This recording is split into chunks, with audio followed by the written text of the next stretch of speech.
Diver means diver. And these guys hunt.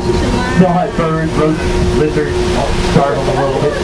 Have you seen one of ours hunting squirrels? Now, what do you think of when you think of something that eats meat? But they do occasionally. But a true predator is up next. It's down on the ground in the very center, on the other side of the stream. There's a couple cats thrown up next to each other. It's kind of hard to see. So down in the center, on the other side of the stream, you'll see those cats. They're called caracoles. Caracole means black ear in Turkish. Now all cats are predators, even your house cat at home. If you have a house cat, they brought you a little present before. Predators, by the way, are carnivores. Carne means meat, so they are meat eaters. Now there's an easy way to tell if an animal is a predator or a prey, and that is to take a look at their eyes. If the eyes are on the front of the face and look forward, it's probably a predator. If the eyes are on the side of the head and look out, it's probably a prey animal. Now take a good look at your neighbor. Are their eyes on the front of the face?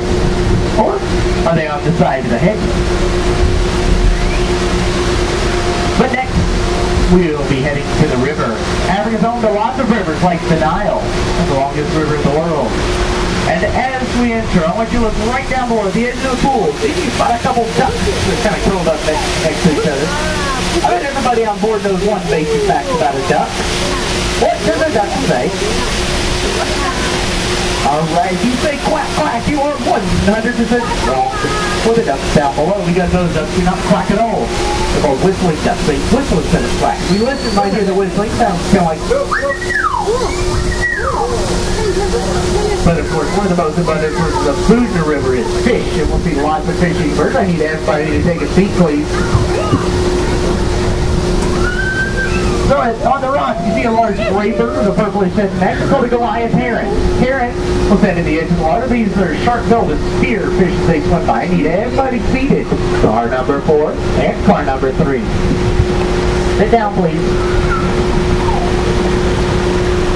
In front of you, you also notice a flock of white pelicans. Underneath the pelicans' long bills are pouch. Now, there's a special name. We call it a goulard. And the goulard can hold up to 3 gallons of water in it. I need everybody seated. Sit down, please, or I stop the tour. Thank you. There's another fish-eating bird. I saw it on the other side of the stream. It's a black bird we call white-breasted cormorant. They're diving birds. They'll dive underwater to catch their fish.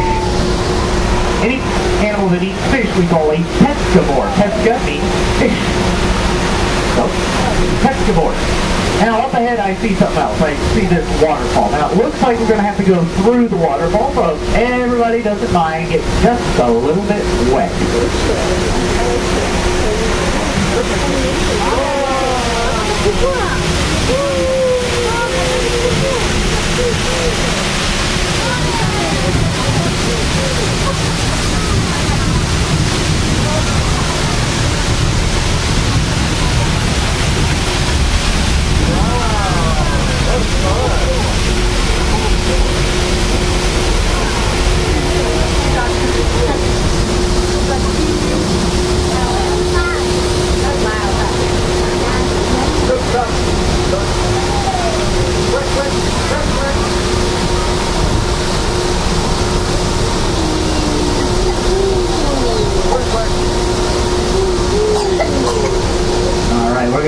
This bend in the river. Now, so far today, I've only told you half the story about food. I told you what the animals eat. There is another equally important part. It is how not to get eaten. If you're like me, you probably don't want to be eaten. I think that goes for most animals. Now, animals have all sorts of interesting ways to not be eaten.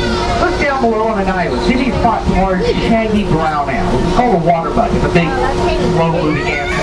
Kind of hard to see. You see it pointed out. Now, if you're a lion, you see a water buck, you probably think, oh, that looks tasty and it's pretty easy to catch. But the water buck is a trick.